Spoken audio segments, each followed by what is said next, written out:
Hey everybody, I'm Brandon L. Smith, and we are here in Durham, North Carolina. I'm standing beside the actress. I got to bow down to you. Oh, you know, King, bow down to you.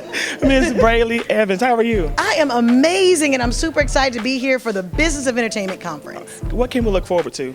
You can look forward to getting some nuggets on how to get out of your house and off that couch onto the TV that you're now watching. She said get out of the house and off the couch. That's what I said. That's what she said. She said that. So tell me, how did you get your start in entertainment? I decided that this is what I wanted to do. Simply, I made a decision. My girlfriends around me gathered around me. We made a couple of like skits on YouTube, and the right people saw that YouTube. It didn't go viral, so stop thinking you have to have 1 million people see you before. All you need is that right 100. Awesome. And so that's why I made a decision. I got to work. Awesome. That was it.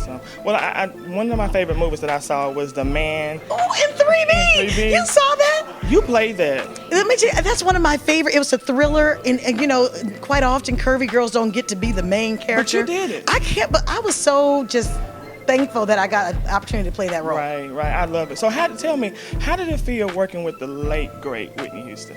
Oh my goodness, and Sparkle. Whitney was she was my auntie. I called her Auntie Whitney, and she would be like, Brely, come over here, sing this. And I would be like, I can't do a run like that. Come on. Ooh. Like she was, we had so much fun. Awesome. We had her dancing and laughing, and I would just stare from the side like, oh, she's going to her purse like a regular person. Like, you know, I thought she would have people to do that, you know what I mean? But she was just as regular as they come and as loving as she wanted to be, and I was so excited to have my new Auntie Whitney. That's awesome. And so I believe that she's with me now, empowering me to do the things that I'm doing now. Awesome. Well, I'm not going to hold you. I do want to encourage you. Keep that humble spirit, and I promise you, we're going to see her in more movies.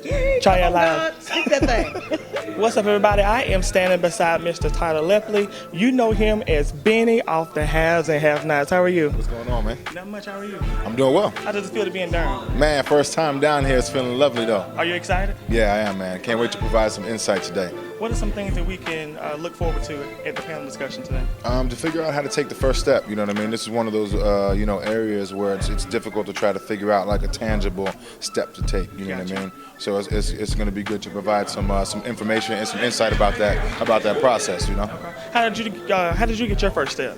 Man, mine was an unconventional start for sure. I was in a gym and someone approached me and asked me to audition for something, and then I did that and I ended up booking it, and that was my start. You know, I put myself in an acting class and kind of got started after that. So how does it feel to work with the legend, Mr. Tyler Perry? Oh man, you know, it still even 6 years later, it still feels surreal. Okay. You know, but I gotta give a big shout out to him and thank him because he's just taught us lots of lessons over the years. Awesome. So I really appreciate that. You know, it's invaluable. Awesome. And I just heard you put out new music? Yeah, for sure. Okay. Yep, just put out top of the year, dropped the album. Okay. Dropped a few singles. A couple weeks ago, dropped a new one. It's called Top Speed. Check that out on all streaming services. Awesome. So what can we look forward to for the rest of the year? Finishing up this first season of a show called P-Valley. Okay. It's coming on the Stars Network at top of 2020. Awesome. So y'all see me in that. Finishing up the 9th season of the Have and Have-Nots. Which is crazy right now. Which is working. Yeah, just working, man. And you know what? Let me tell you something about that. Like a show like that doesn't go anywhere without the support. You know what I mean? Right. So I don't take it lightly when people want a picture or they want to say what's up. You know, it's all love. So I appreciate that. Right. Now, how does it feel to have the legend Aretha Franklin be like the top fan of the Haves and Have-Nots? Man, gotta give some R-E-S-P-E-C-T to that.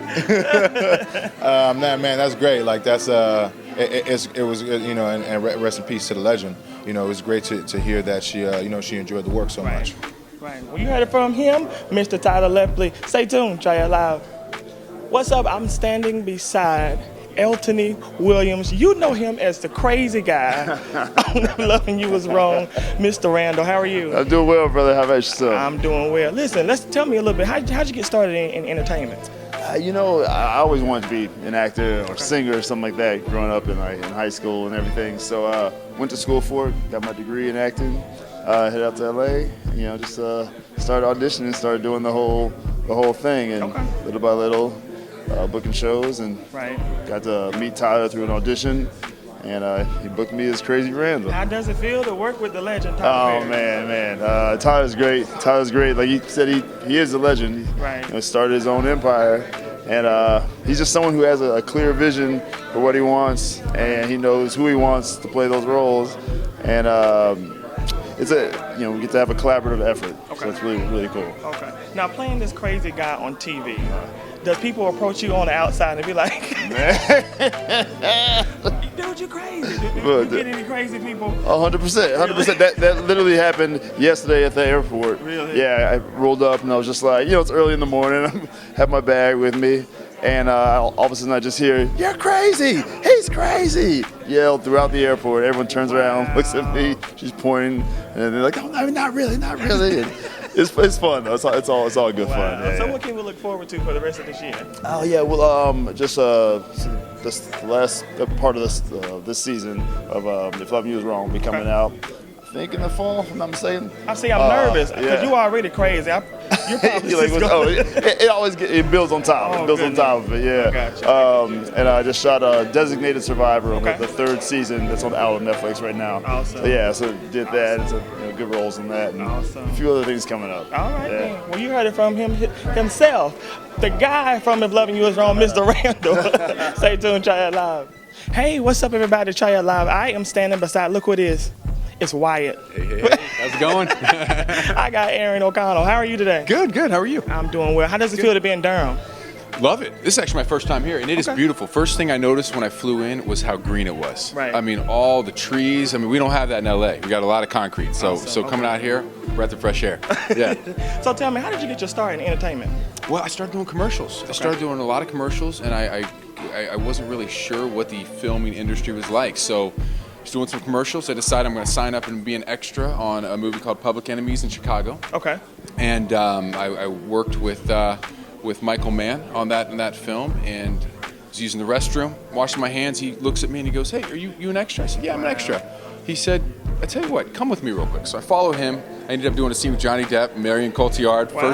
First day on the job, and I think after that, I really got an experience of what it's like on set. I mean, it's long hours, but you get to be creative. You get to meet a lot of people, and that's one of my absolute favorite parts of doing what I do. And just auditioned and kept working hard and studying the skill of acting, and here we are. So how did you get with Mr. Tyler Perry?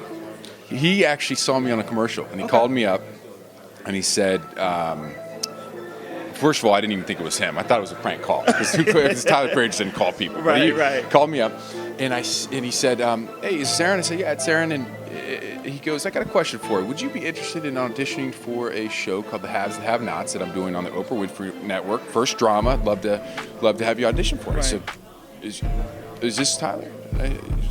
This is really Tyler Perry?" Right. He said, "Yeah." I said, "Okay. You just tell me where to sign. I'll be there." So I did an audition. I did a reading with him. He flew out to LA, and then I did an in-person audition with him. And the rest is history. Booked me for the role, and here we are, 175 shows later. That is awesome. Yeah. So what can we expect on this afternoon here in Durham? This afternoon here, I think it's a great opportunity for people to understand kind of what the business is about. I know we have professionals in all aspects of the entertainment industry, and so we get to sit down, answer questions that people may have from the producer standpoint, obviously myself from the acting standpoint, and just kind of put answers to those questions that people don't know about. So it's a good opportunity. All right. We heard it from the guy himself. Mr. Aaron is here in Durham, North Carolina at the Business Entertainment Conference. Stay tuned.